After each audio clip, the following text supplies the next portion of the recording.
The Jerusalem Post podcast Travel Edition is sponsored by worldjewishtravel.org, the number one platform for planning your Jewish cultural trips. From the latest on Caribbean cruises to kosher safaris, pilgrimages to Jewish Eastern Europe, and award-winning wines and international cuisine in sun-drenched Tel Aviv.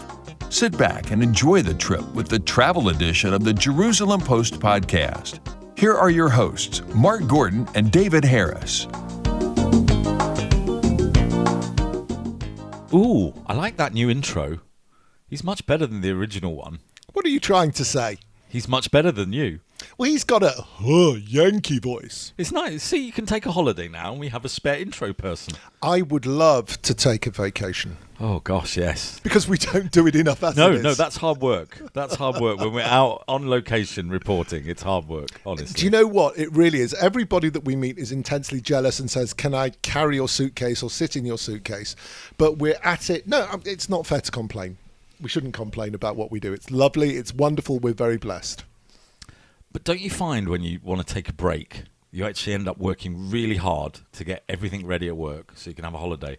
And then when you get back, it's all piled up. And then you feel you need a holiday when you get back. That's for deafs. I think perhaps for me the question is more, what do you do when you're actually away? Obviously, it depends on the type of job that you're doing. So if your responsibility is, for example, washing up in a restaurant, there's not a lot that you can do about your job when you're on holiday, so you can really enjoy it. But if you've got a job, just as a for example, I used to be a news editor for a news agency. I was on the whole time while I was away and never really relaxed until, my wife would say to me, David, turn off your phone. See, as a professional juggler, when I go on holiday, the balls just fall on the floor and I have to pick them up when I get back. He never tells me what his lines are going to be before he actually says them. So what have we got coming up on today's edition of the pod, Mark? We're going to start a bit closer to home. We're going northern Israel and the city of Tzfat. Or Safed. No, Tzfat. Or Safed. Tzfat. Okay, we've done that one. Yeah. We'll do it again in a few minutes' time, I promise you. And then we are headed to Bosnia and Herzegovina. Lord. We're going to be going to Sarajevo. God, pronounce that one differently. No, I think you got that right. We're going to Sarajevo, which of course is the home of the famous Sarajevo Haggadah, but much more besides. We'll find out about that a little bit later on. But for now, why don't we just have a couple of our regular quiz questions? Question number 1. Which serving president was born in Tzfat? And question number 2. Which major international sporting event took place in Sarajevo in February of 1984? The answers at the end of the pod. You're listening to the Jerusalem Post podcast Travel Edition.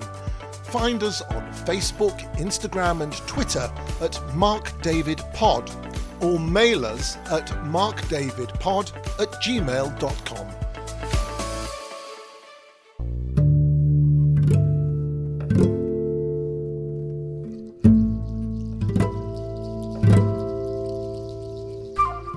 You say potato. And I say Safed. No. Yeah, it's a song, isn't it? Yeah, you say potato, I say potato, you say tomato, I say tomato. Let's call the whole thing off. So how do you pronounce Uranus? Or is it Uranus? We are not going there, but where we are going right now is the historical town of Safed. Tzfat. Safed. Tzfat. In northern Israel. You know what? We'll allow our guest, who is the director of the Safed or Tzfat Kabbalah Center, Eyal Rees, we'll let him pronounce it whichever way he wants, and we'll go with his flow.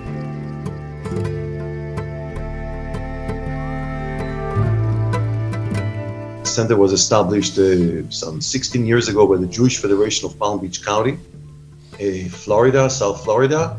And our center hosts in a normal year like 2018, 2019, an average of 50,000 people from different parts of the world for spiritual programs, spiritual retreats, tours, tourist programs. We have a visitor center, and we teach and hopefully inspire people to connect deeply with teaching the legacy of Tzfat Kabbalah. Can you tell us briefly about the history of the city of Tzfat? The city of Tzfat is perhaps one of the oldest cities in the world. Archaeological excavations that took place in Tzfat some 14 years ago by the Israeli Authority of Antiquities, Rashut HaAtikot, found traces of a community that lived in Tzfat in what the archaeologists call the Middle Bronze Era. That goes back some 4,000 years. And as far as we know from local traditions and also from academical surveys, Tzfat apparently is the only place on planet Earth where Jewish people lived continuously without any gaps for the past 2,100 years. So we have really an old city, an ancient city like Jerusalem from the perspective of the infrastructure. Yet Tzfat is, you see more sky around you than you see actually, stones or buildings. It's on top of the mountain. You feel a breeze 24/7, a cool breeze on the high mountains of the Galilee, beautiful scenery, a lot of green around. And yet Tzfat is famous for the ancient synagogues from 16th century, the glorious days of Tzfat. After the 16th century, Tzfat then became known as the world center for Kabbalah. Maybe you want to explain in just a couple of words what Kabbalah is. How do you mix that in with more of the tourism and the art scene and so on that there is in the city? Kabbalah is one of the pillars of the oral Torah in Jewish tradition. Kabbalah is spiritual Judaism. It's a wisdom, it's a spiritual wisdom which provides insight into the spiritual dimensions of reality based on a deeper spiritual understanding of the text of the Bible. Kabbalah teaches of spiritual worlds, the spiritual realm, explaining how things work in the spiritual realm in a parallel way to the physical reality, to the material world. Kabbalah explains that the world is a combination of physical and spiritual reality, just like, the device I'm using now, which is a smartphone, has a hardware and a software. Kabbalah explains that everything in reality has a physical aspect to it, and spiritual, the outer dimension, the inner dimension. Kabbalah calls these two terms lights and vessels. Just like the body is a vessel for the light of the soul, same thing with everything in reality. There's its outer dimension and its inner dimension. Now, Tzfat is famous for being the world center for Kabbalah, all different paradigms of Kabbalah, since 1st and 2nd centuries up until these very days, are all associated with the history of Tzfat. Aside from the spirituality, Tzfat has a reputation for its art scene as well. Can you tell us something about that? We had a very vibrant artist colony, in fact, established by the Israeli government in the early 50s of the 20th century, 50s, 60s, 70s. The area was doing so great, but then I have to say it declined a little bit. The artists that used to live and work in Tzfat in those years, actually they passed away. The descendants did not continue their work. But nowadays we have so many art galleries in the Jewish quarter, where visitors walk by and between the ancient synagogues and the ancient alleyways, and they walk between beautiful, beautiful galleries. The best of local Judaica. We have in Tzfat so many artists that live and work in Tzfat, artisans like silversmiths and painters and sculptors. It's just a beautiful, like you walk in Tzfat, it's like we say in Hebrew, it's like walking in a tziyur, in a painting. You actually walk like in a painting. It's so beautiful, so artistic, so colorful. You used the word walking numerous times in your last answer. Is that the best way to see Tzfat? And can you do it on your own, or do you need to really see it with a knowledgeable guide? I think Tzfat, from my experience in tourism, and I deal with tourism for 2.5 decades now, Tzfat is one of those places that I strongly recommend to see with a local guide. But there's so many hidden corners and hidden places in Tzfat, underneath the ground. You can go in some place underneath the ground, hidden tunnels that take you to Tzfat of the 16th century. Tzfat over the years suffered from several earthquakes, and therefore, we mentioned how old Tzfat is. Therefore, in Tzfat, we have different layers of the city, from different times in history. You see the Kabbalists, really where they used to live and work. There's an overview of the ancient cemetery in Tzfat. We have some tombs there of sages, even of biblical prophets from like 3,000 years ago. It's unbelievable. The history, you really walk and I say walk again. I use the term because you really walk. There's no place to drive in the old city of Tzfat, put it this way. No other device but your legs. In an hour and a half or so, you see it, you feel it. We have so many luxurious B&Bs and boutique hotels that recently have opened. Beautiful. Tzfat is a place for a spiritual retreat. It's a place to spend the night. It's a place to come for Shabbat. You know, Kabbalat Shabbat was conceptualized in Tzfat in the 16th century. We host at our center, we host groups, not just Jews, by the way, Jews and non-Jews that come for the Shabbat experience. Shabbat of a lifetime. You've nourished people's souls. If they want nourishment in Tzfat, where are the good restaurants to go? Oh, we have great restaurants, some dairy, some meat restaurants. By the way, all the information, one can find it on our website, of our center. It is tzfatkabbalah.org. Spelling is, well, there is a spelling. It's a TZFAT for Tzfat dash Kabbalah, KABBALAH.org. A lot of people coming, whether they're Jewish or non-Jewish, will be thinking, oh, I'm going into a religious area, particularly on Shabbat. What about clothing? What about the way people need to behave? Is there something specific that people need to do when they're coming to Tzfat? I always say, even in the middle of the summer, dress in a way that will make you feel comfortable. Nobody will harass you. Nobody will give you a hard time. Nobody will give you looks. It's all good. Tzfat is very calm and very relaxed. However, I must say, a person does want to respect, and especially, when you go to the synagogue, okay, so that's a place where you got to dress modest, A person would like maybe to cover his or her shoulders, so they provide a shawl, but all very nicely, and nobody makes you feel uncomfortable, to put it this way. On the contrary, even the synagogues are very welcoming. There's a men's section, there's a women's section, and all very welcoming people. Actually, when I mentioned Shabbat is the experience. Everybody's dancing, tefillah, prayer, is something you sing and something you dance. Lecha Dodi, the song, the poem for Kabbalat Shabbat that was written in Tzfat in the 16th century. You don't just say it or read from the Siddur, from the prayer, but you dance it. You feel it. You sweat it. One more time, can we have the contact details? We're also available on the phone. It's for Israel is 972. 4, that's the area code for Tzfat, 6821771. Our website, you can send an email, a WhatsApp through the website, Tzfat Kabbalah, Tzfat TZFAT, F like father, AT dash KABBALAH.org. tzfatkabbalah.org. We're there, looking forward to hosting you. Eyal Rees, Director of the Tzfat Kabbalah Center in Tzfat. Thank you very much for being on the podcast.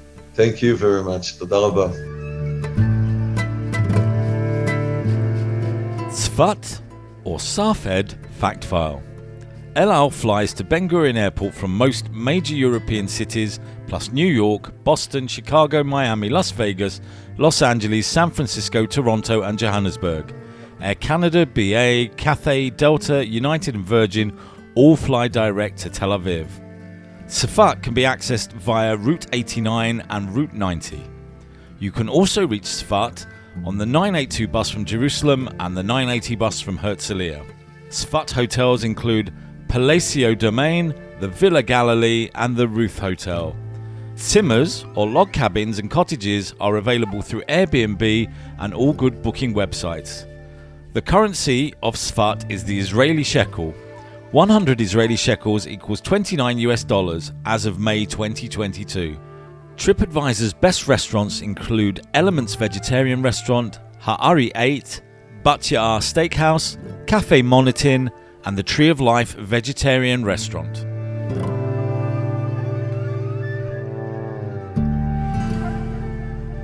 Ever wish there was a Jewish TripAdvisor?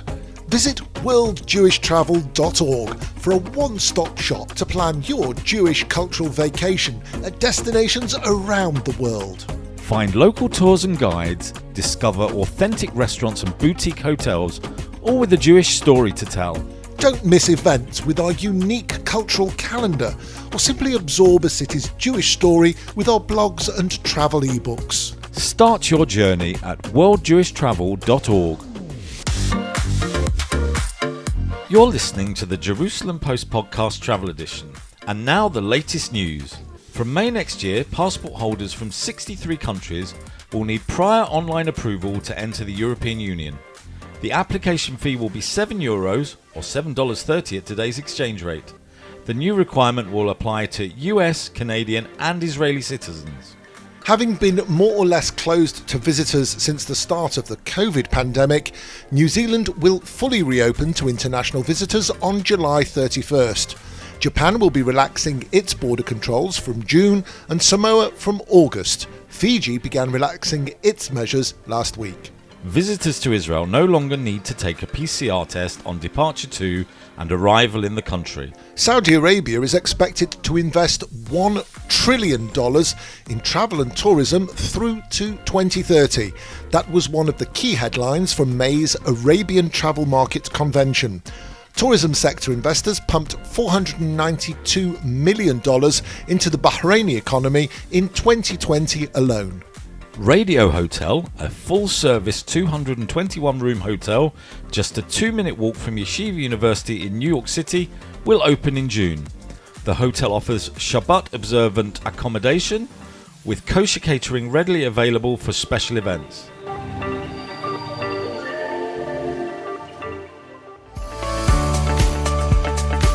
This is Mark Gordon from the Jerusalem Post Podcast Travel Edition. Find us on Facebook, Instagram and Twitter at MarkDavidPod or mail us at markdavidpod@gmail.com. Mark and I are just back from Girona in Catalonia in the northeastern corner of Spain. While we were there, we visited Jewish Museum. There'll be much more about that on a future podcast, but one particular object caught our eye. It was a copy of a famous Haggadah, which is the book we read at Passover, Pesach, and it's known as the Sarajevo Haggadah. Which didn't actually originate in Sarajevo, but now resides there. The story of Sarajevo, both the general story and that of its Jewish community, is absolutely fascinating. We decided to turn to someone who spent a considerable period of time in Sarajevo to learn more. He's a podcaster, an academic and a former diplomat, and his podcast is called, David? Around the Jewish World with Tom Price. The only reason you wanted me to say it was so that you could come up with the punchline. Which you've just stolen from me. Absolutely. I wanted to say, so what's his name? But because you've spoken now, it's so long since we said Around the Jewish World with Tom Price. Anyway, here's Tom Price.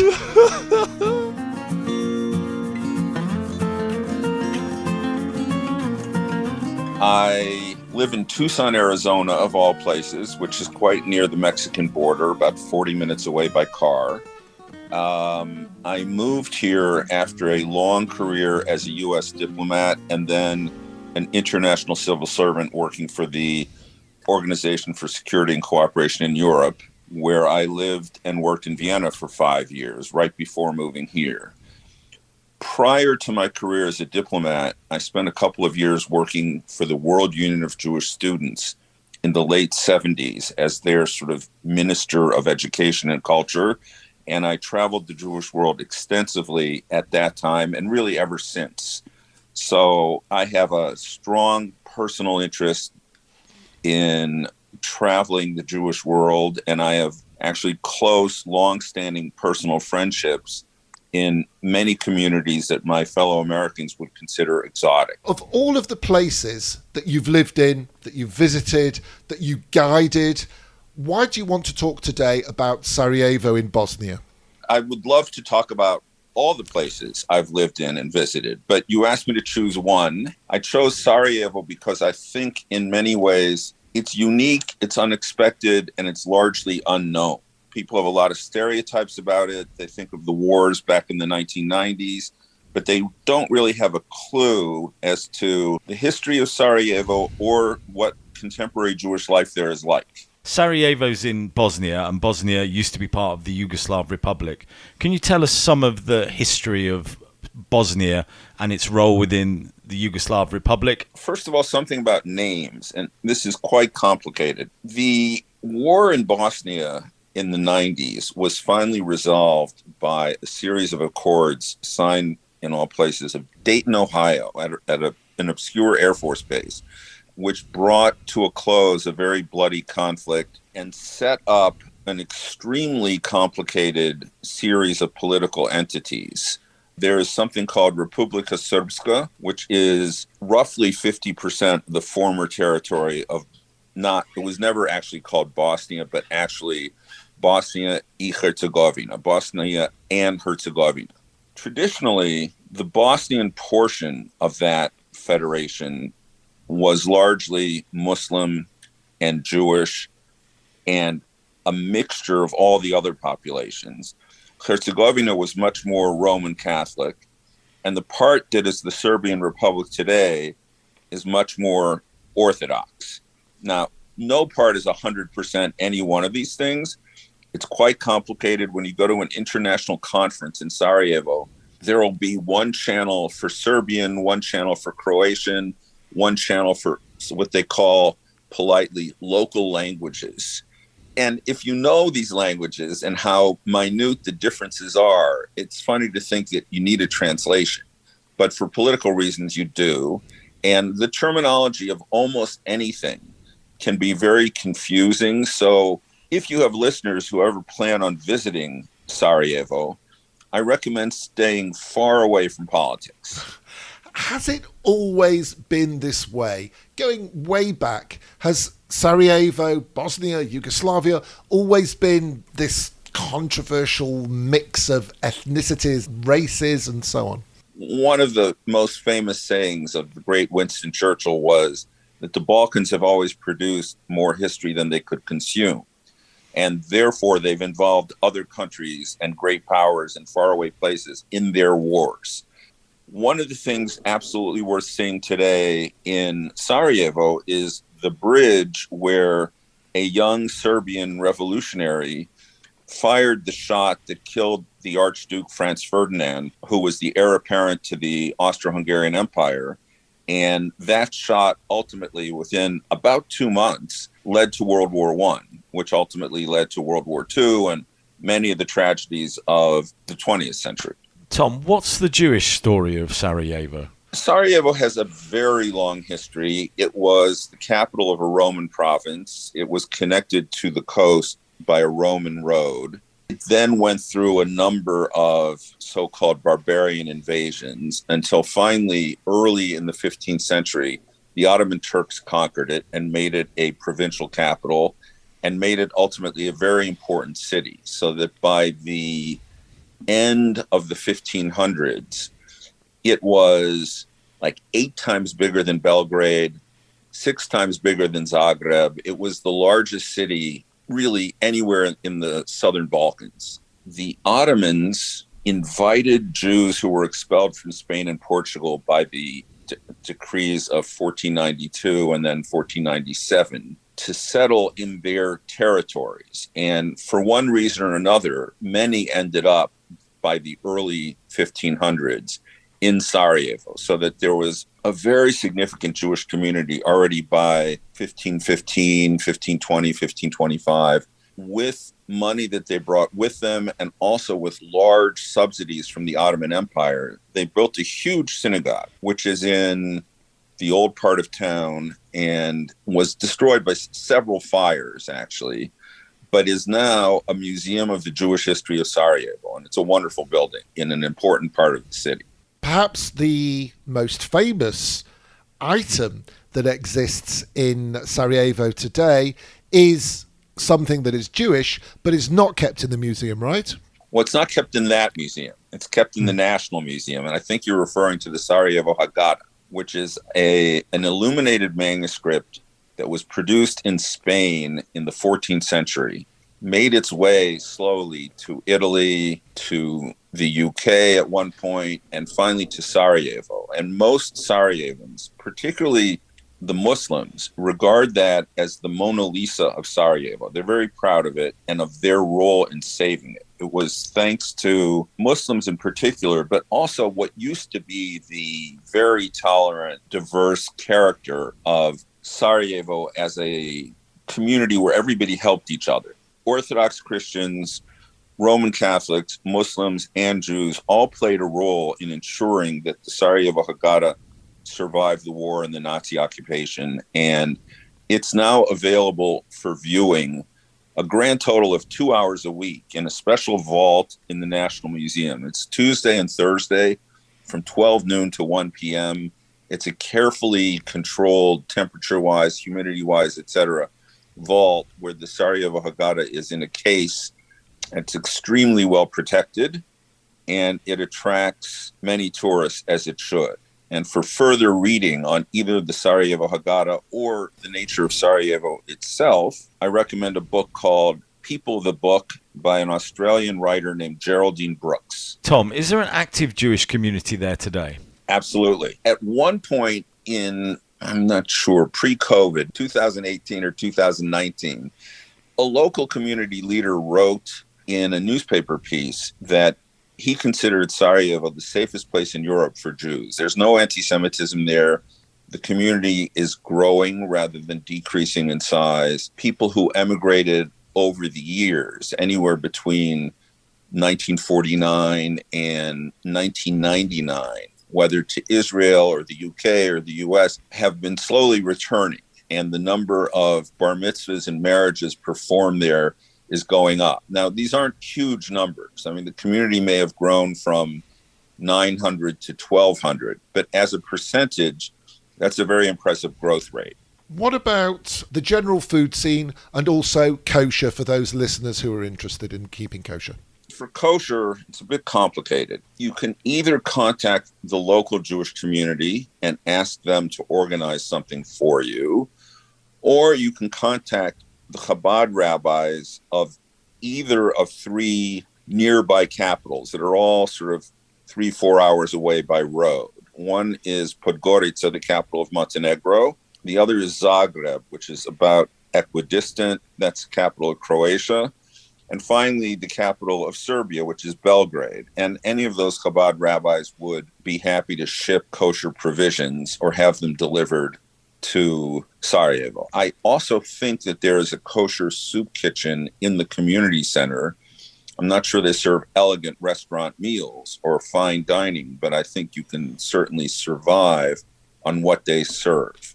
In terms of more general eating, the national dish is cevapcici, which are little kebabs that were common to all of the former Yugoslavia. And the advantage for Jews who are only semi-observant is that in Sarajevo, the cevapcici are pork-free because the majority of the population is Muslim. And although they're not terribly devout in terms of alcohol, it's kind of gentle sort of Turkish style of Islam, but they don't eat pig. So there's a major river that flows through the heart of Bosnia, and there's like a lot of freshwater fish, less saltwater fish. But there are restaurants where you can go out and eat fish.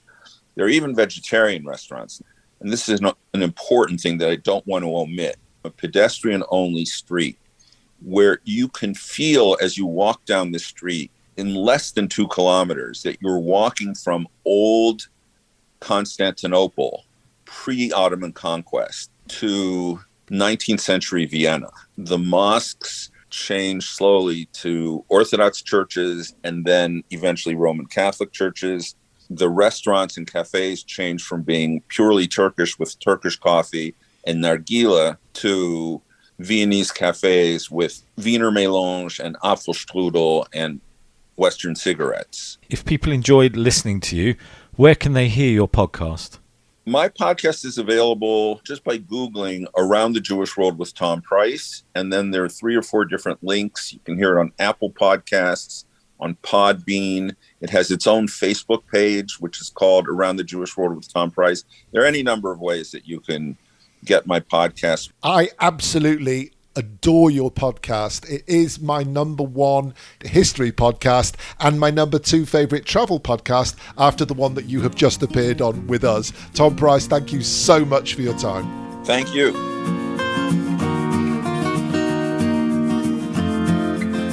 Sarajevo Fact File.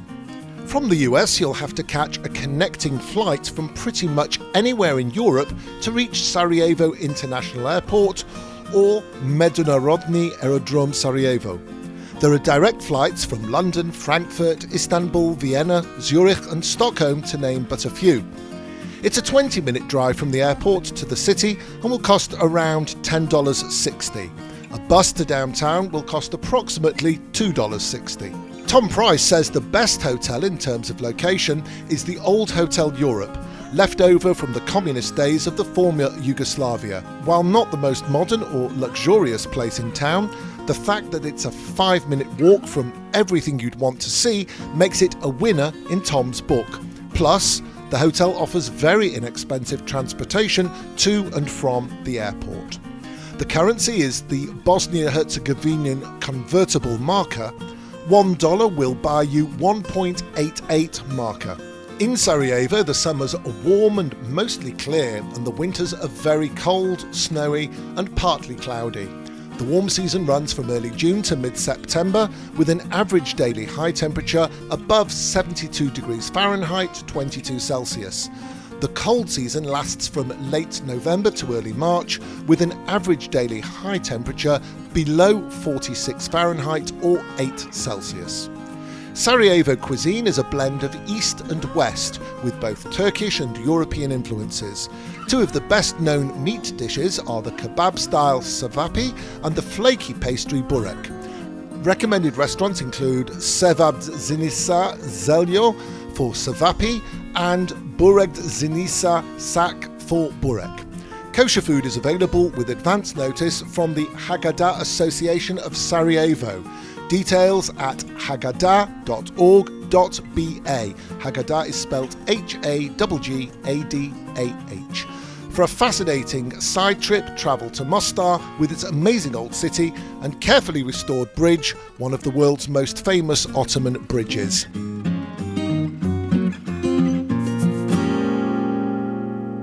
Well, I don't know about you, but I'm going to have fun Googling those restaurants you just read out. That was a nightmare. Say it again, David. No, don't be cruel. But it is interesting how that type of cooking transcends the Eastern Mediterranean, including the Balkans. I also noticed that there is a thing called Bosnian coffee, which, funnily enough, is like Turkish coffee and all the others. Very much copies one of the other. Again, the burek is just like the burek asim that we offer people in Israel. Or brick in Tunisia. Absolutely. Should we say thank you? Thank you. Good night. Good night.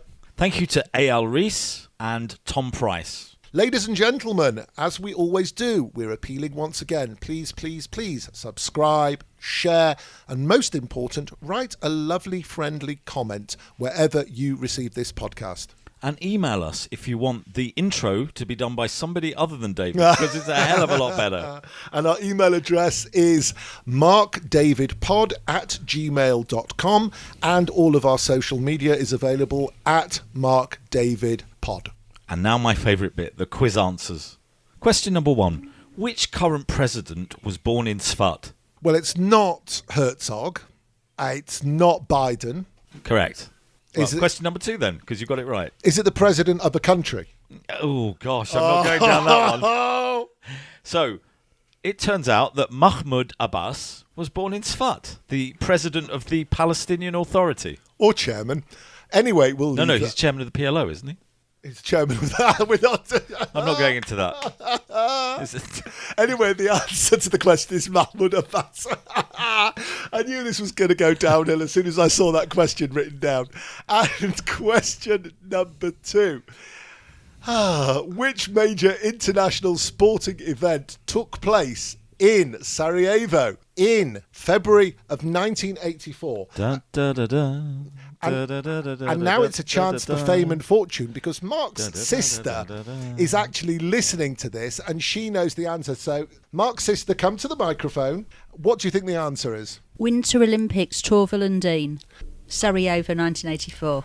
Obviously, it was Sarajevo. Yeah. For those of you who don't know, Torval and Dean won the ice dance gold Yes. medal. It's this stellar moment in UK sport, because apparently UK sport is a thing, and they won something.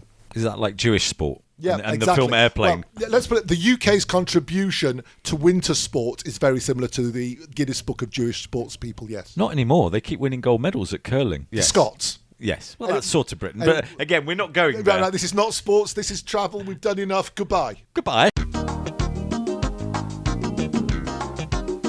The Jerusalem Post podcast travel edition is sponsored by worldjewishtravel.org, the #1 platform for planning your Jewish cultural trips.